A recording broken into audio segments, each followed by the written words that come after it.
Part 1: The Man Who Lived Too Quietly. Harold Dwyer was 65 when silence became the only sound in his home. For 40 years, the house had echoed with life, with footsteps, laughter, clinking dishes, her voice calling from the kitchen, her soft humming when she watered the flowers. Now the only one humming was the old refrigerator. His wife, Margaret, had passed away last winter. The doctors said her heart simply gave up.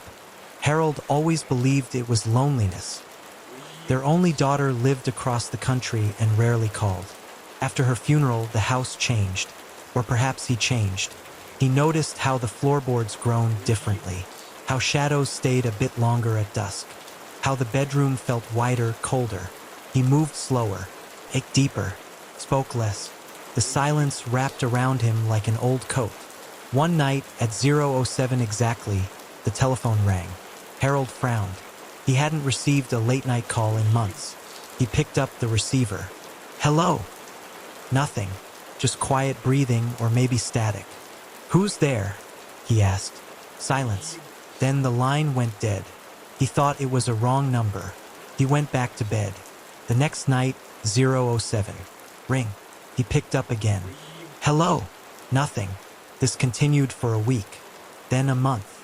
Same time. Same silence. Same hollow click after 10 seconds. Something in him began to expect it. A strange comfort in knowing someone or something still reached out to him. Part 2: The Voice That Shouldn't Exist.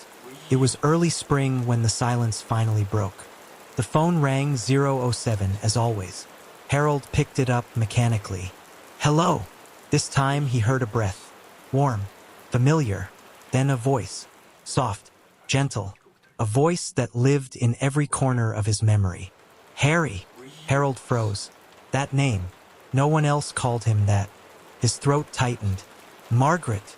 A small laugh came through the line, the one she used when he misplaced his glasses.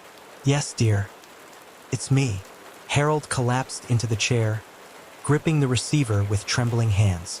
I'm losing my mind," he whispered. "No," she answered calmly. "You're listening. That's all." He wept. He asked her questions, many, and she answered each with the same soft warmth she had in life. She told him she wasn't lonely. She told him she was close, closer than breath. She told him she watched over him. And she promised, "I'll call again tomorrow." She did. Every night. Same time. Harold began living for 07. He told his daughter. She didn't believe him. He told the neighbors. They smiled politely and changed the subject. He told his doctor. The doctor recommended therapy. No one believed him, but the calls continued. For a year. Sometimes they laughed.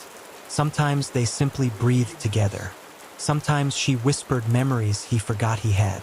He started leaving the phone on the table at night, sitting across from it like an old friend.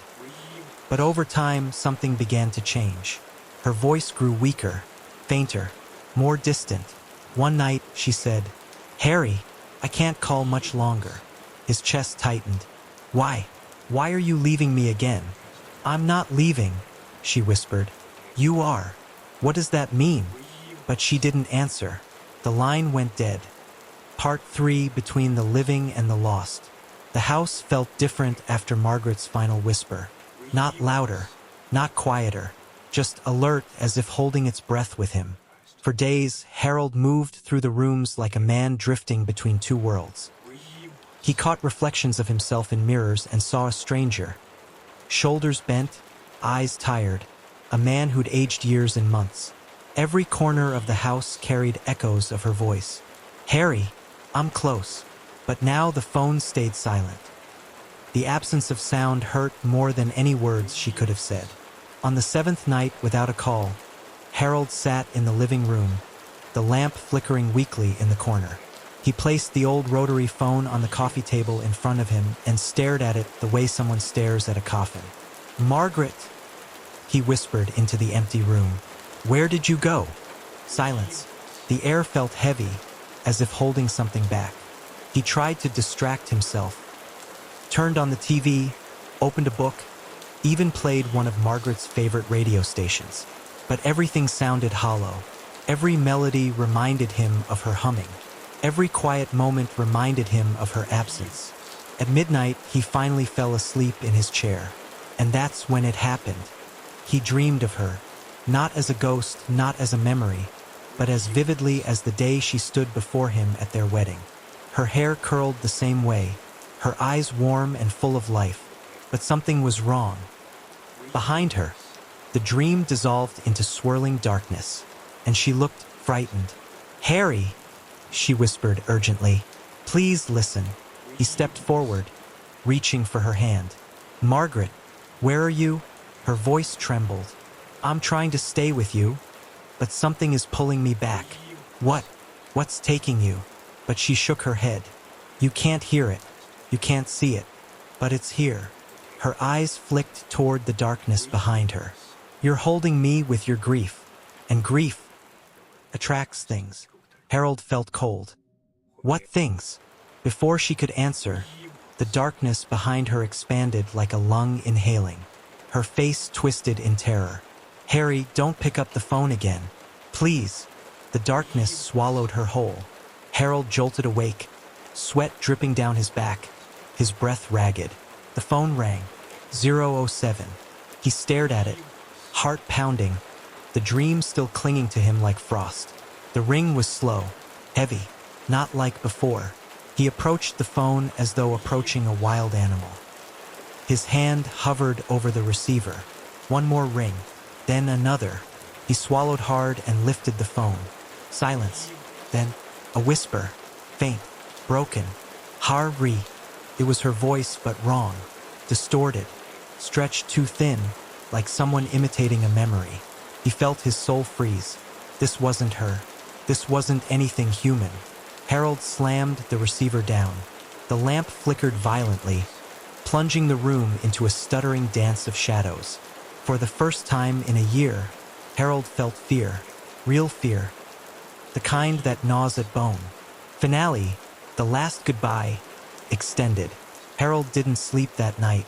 He sat upright in his chair until dawn, holding the phone with shaking hands, waiting, dreading. Another ring. But morning brought only silence and the familiar loneliness of an old house. He understood now. The phone wasn't a bridge to his wife.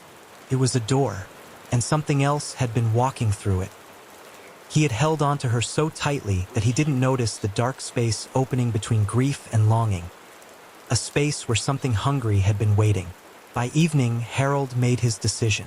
He took the phone from the living room and carried it outside to the back porch, Margaret's favorite place, where she used to drink tea and watch the sky turn violet at dusk. The wind was gentle, the air warm, almost comforting. He placed the phone on the wooden railing. "I'm sorry," he whispered. Not to the phone. To her. "I kept you here too long. I didn't want to let go. I didn't know it would bring something else." His throat tightened. "I love you, Margaret, but I need to stop listening to ghosts." The wind brushed against his cheek, warm, soft, familiar, as if she were standing right beside him. He nodded. Then he lifted the phone and slammed it onto the porch floor. Plastic cracked. Again. Harder. Wires curled out like veins. The receiver split. The dial shattered. The final ring of impact echoed through the quiet yard. He stood over the broken pieces, chest heaving, tears in his eyes. The wind lifted slightly. For a moment, just a moment, he smelled her perfume. Lavender and vanilla, the scent that used to fill the house after she baked cookies. He closed his eyes. "Goodbye," he whispered. The wind faded. Silence settled. Not cold, not empty, but peaceful. For the first time in a year, the house felt like a home again. And somewhere deep inside the quiet, he felt her smile.